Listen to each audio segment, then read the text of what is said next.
Hey everybody, welcome back to another video.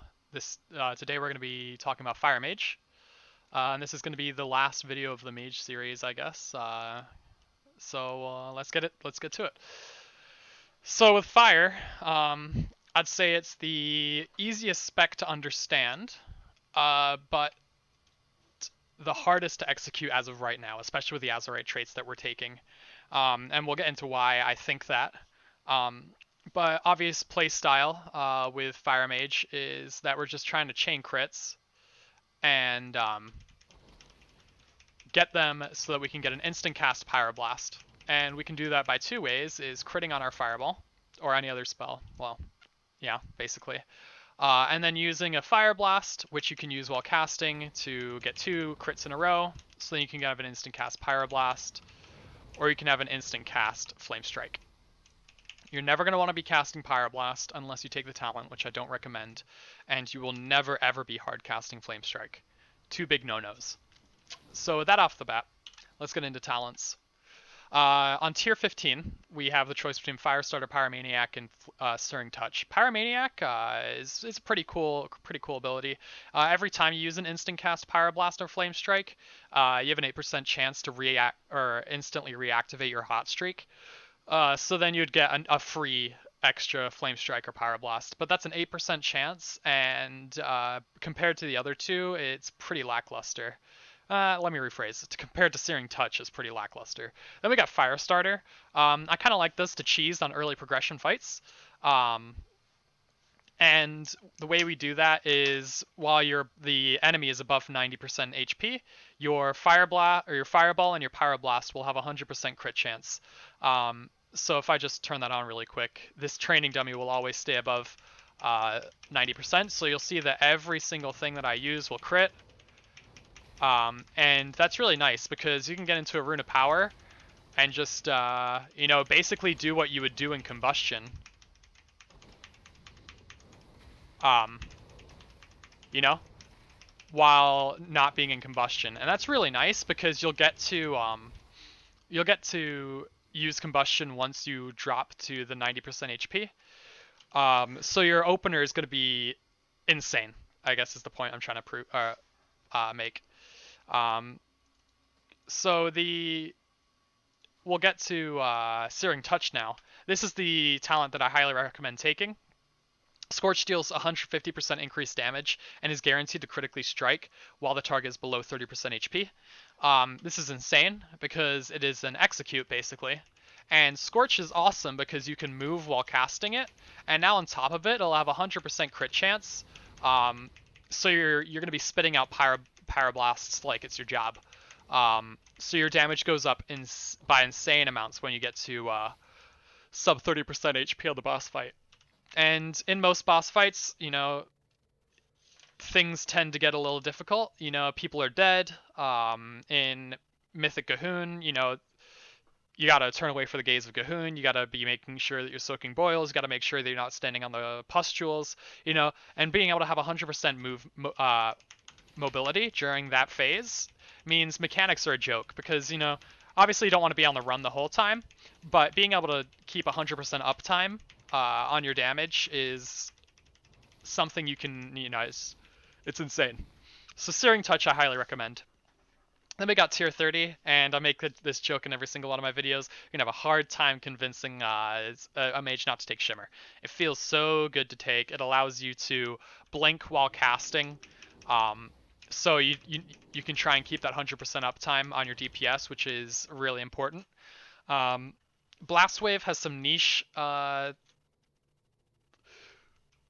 don't know, niche uses, I guess is what I'm trying to say. It basically causes an explosion around you and it knocks targets back.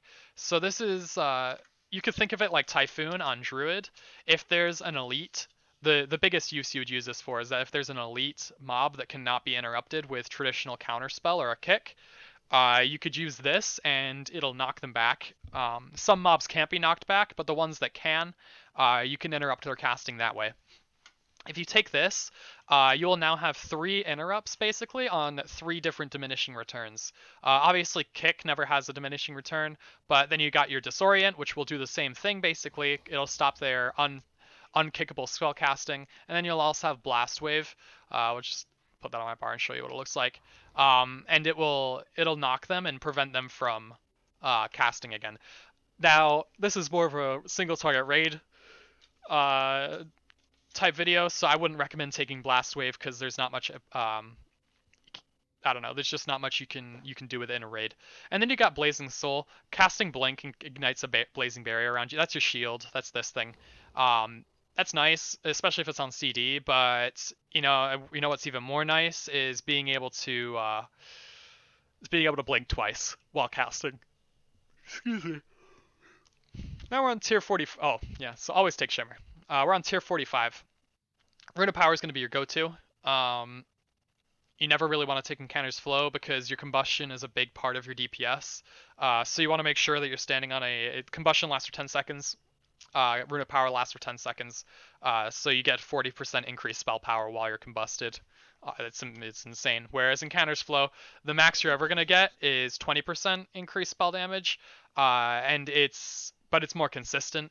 So, it's for Frost that's more useful because you have more consistent damage, where with Fire on the other hand you have more bursty damage, so you want to beef that up with Rune of Power. Mirror Image just don't take. The numbers aren't good enough until they buff it.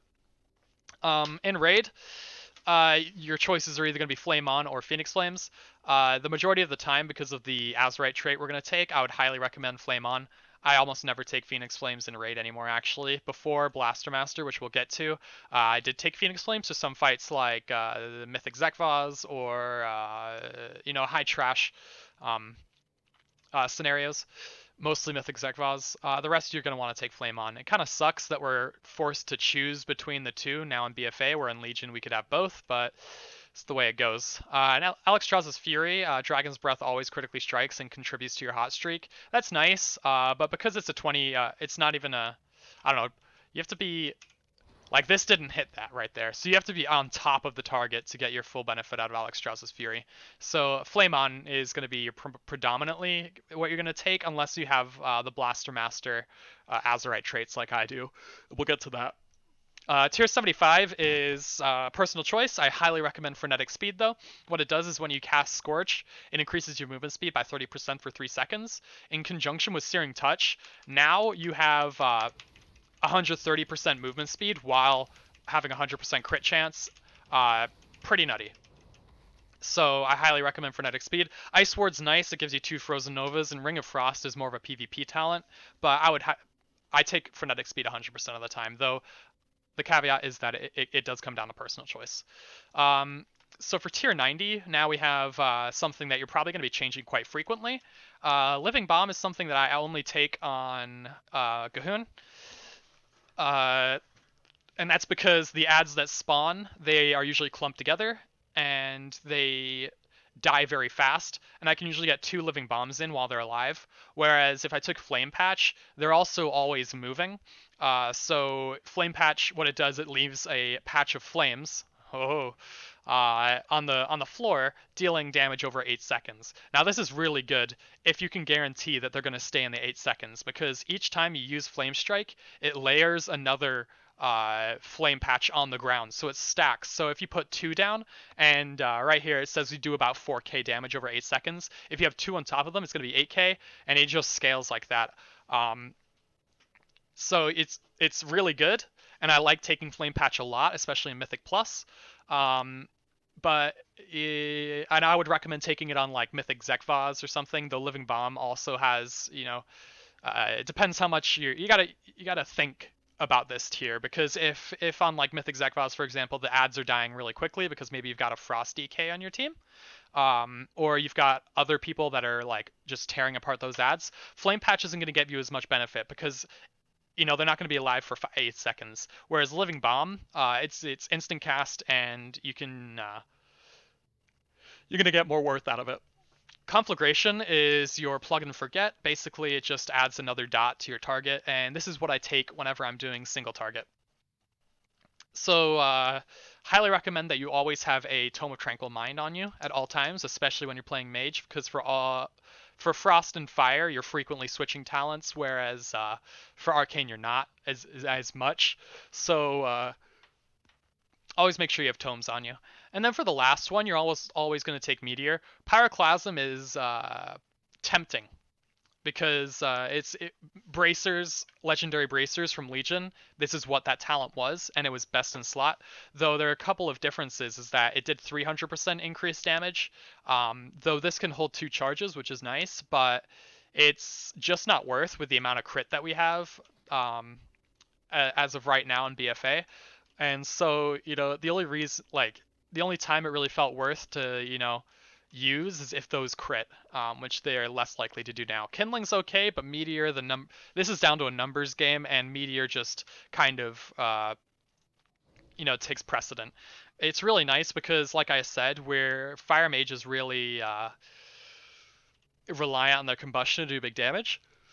So you can kind of cut it down to a 10-second burn phase to a minute 50 of rest phase, but Meteor is on a 45-second cooldown, so you use it once during a combustion, and then when your damage is kind of lulling, you can then use Meteor, which will kind of spike your damage a little bit, so you're not just like watching your numbers go down slowly and slowly and slowly on the damage meters. We'll get into PvP talents really quick. This is mostly for open world. I like Controlled Burn. Ignite deals full damage 100% faster and no longer spreads to enemies unless combustion is active. So this is nice because if you're doing like a solo target, it's going to do extra damage. And if you got a big pack, you can combust, and then your Ignite will be like normal anyway. Temporal Shield is what I take on every single mage spec. It's insane. If you're going to pull a big pack, you pop this thing at the pull, they all slap you. Maybe you're down to 25% HP, but when after 6 seconds, all of the damage that you just took in those 10 or 6 seconds will be refunded back to you. So you can die while this is active, though if you live for the entire 6 seconds, you'll get all the HP that you lost. Then Firestarter. Your fireball reduces the cooldown of your combustion by 5 seconds. Love this talent. It just reduces it. It is what it is. So yeah, I like to use those while I'm in the open world. So let's get into stat priority. With the Blaster Master trait, you're going to want to have a ton of haste. Now, the sweet spot where the Blaster Master rotation becomes much more manageable is around 1,200 haste. You can see I have 1,144. I'm not quite there yet. So it makes my job a little bit difficult, but if I'm eating haste food or then I get to that kind of threshold. But other than that, majority of the time in progression, you're going to be eating intellect foods. So, having it base at 1,200 will really help you out. And I'll explain that or why that is in just a second. Then you're going to want to have a little bit of verse, not so much mastery, and then a little bit of crit. So the stat priority kind of goes like haste, crit is equal to verse, and then there's mastery. But usually I tend to go haste, crit, versatility, mastery in that kind of order. I guess a good point to say is that you don't want to just stack all of your crit and haste. You do want a little bit of versatility, and you still do want a little bit of mastery, though your mastery is definitely supplemented by your Blaster Master trait. So Mage isn't really a spec where you can just super laser focus into 2 secondary stats. It's more of something where you want to have an even spread with much more preference to haste, a little more preference to versatility and crit, and then a little less on mastery. But that's to say you don't want to just dump every one of these stats that you have. So let's get to the azerite traits that I recommend. I always recommend on Mage having at least 1 Archive of the Titans. And then I have and then 2 of the most OP ones. So for fire, that would be Blaster Master. So you can see how I have 1 Archive of the Titans, and then I have a Blaster Master here and a Blaster Master here. Now, what does Blaster Master do? It's very interesting. Fire Blast increases your mastery by 451 for 3 seconds, and that stacks. So if you have 2, it'll be for 900 for 3 seconds. But then if you use another Fire Blast, that's another 900, so then 1,800 mastery. And on top of that, you have 2,700, and then on top of that, it just keeps going up at the 9 times scale, unless you have a higher, like a 380 piece, which doesn't actually exist for Blaster Master. unless you get it from your azerite cache, which I've not been deemed worthy of.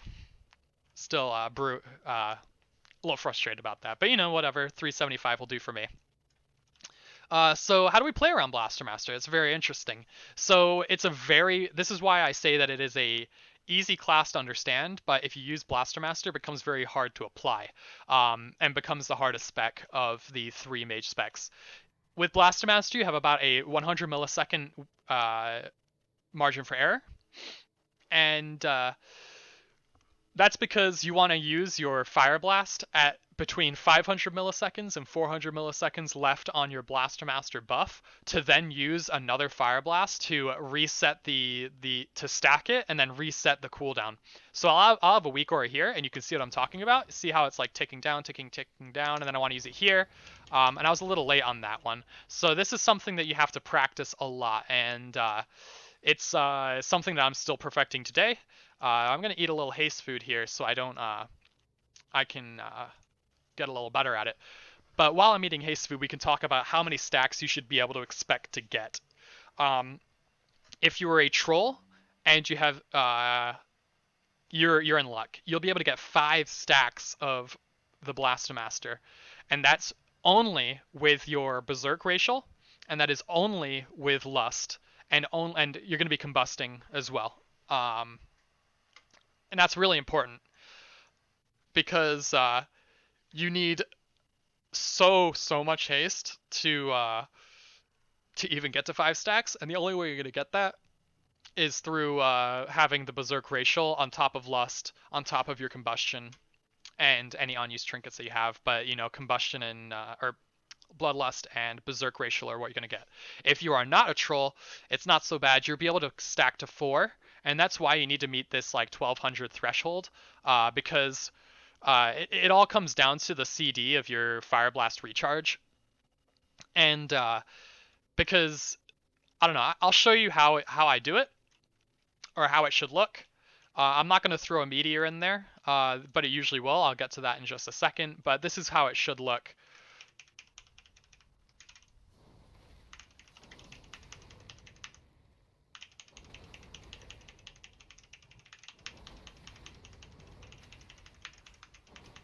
See how I got to 4 stacks there? And of course I was on top of a Rune of Power. It wasn't as clean as I usually like it, but I got to the 4 stacks, and that's what's important. And let's see how much my Ignite ticked for. It did for 6,000. If I'm in Uldir and I've got the Reorigination Array, I'll get like 15k ticks of Ignite. Because the Reorigination Array will then go on Mastery, and it just stacks. It's insane. It's honestly disgusting, but it's really fun to play around.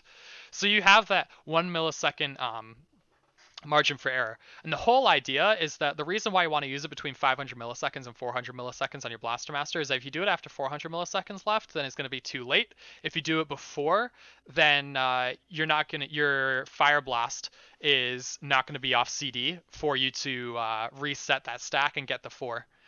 And that's really important, because if you don't get 4 stacks, you're not using it optimally. And that's why you need so much haste, because you need the CD to be lower on your Fire Blast. Now we'll get to let's kind of show you how I do it with Meteor and everything like that. And this will be a good time just to kind of show your rest phase. Whenever you're using a Meteor, you want to make sure that you're on top of Rune of Power, and they have got a pretty good CDs that line up with that pretty nicely.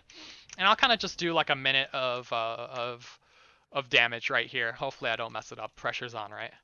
Just wait for my dots so I can reset my combat.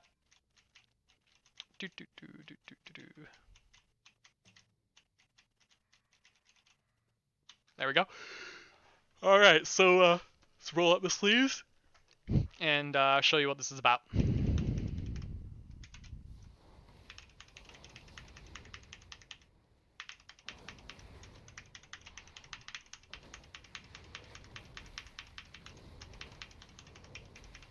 So there's the opener. Want to make sure that you're kind of weaving in your meteor into there. So there's a lot of buttons to press during your combustion. And then I'll put down another Rune of Power.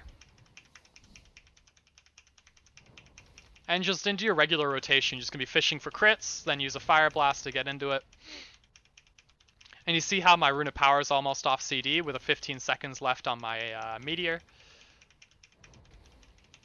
Still fishing for crits. This is my... See how my Combustion is almost off CD? That's because of our Fire Starter PvP trait. So nothing to be confused about there. So now I'll be on top of my Rune of Power, and this is when you kind of have a lull in your damage, so it's nice to have that Meteor come up with your Rune of Power. Oops, didn't mean to do that, but got lucky. So yeah, this is just your rotation. This is just about it. I'll get into macros that I use for fire now. So the two important ones that I use are the Meteor macro and the Flame Strike macro. They're just mouse over macros. They're really easy to configure. See, it's just 2 lines of text. Hashtag show tooltip Flame Strike, so when I hover over it, it does Flame Strike. That's not right. Should probably write that in.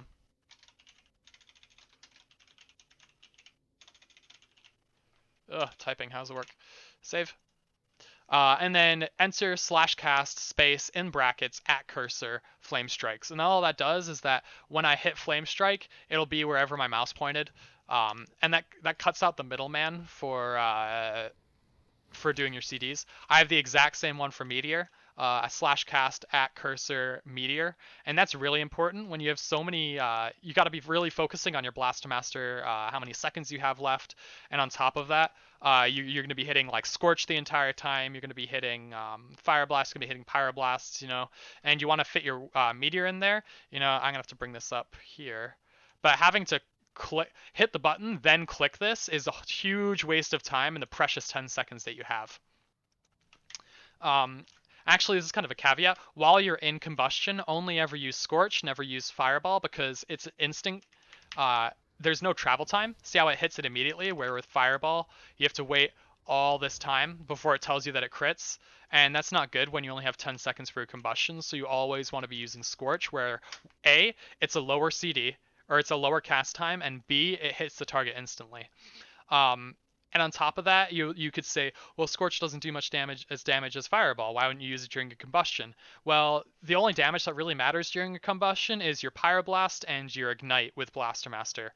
And so, you want to get those Pyroblasts out as much as possible while making sure you're focusing on your Fire Blasts. Your Fireball damage and your Scorch damage are really not important at that time. And then the last macro that I use, and this is in every single one of my Mage videos, but is the instant Ice Block one.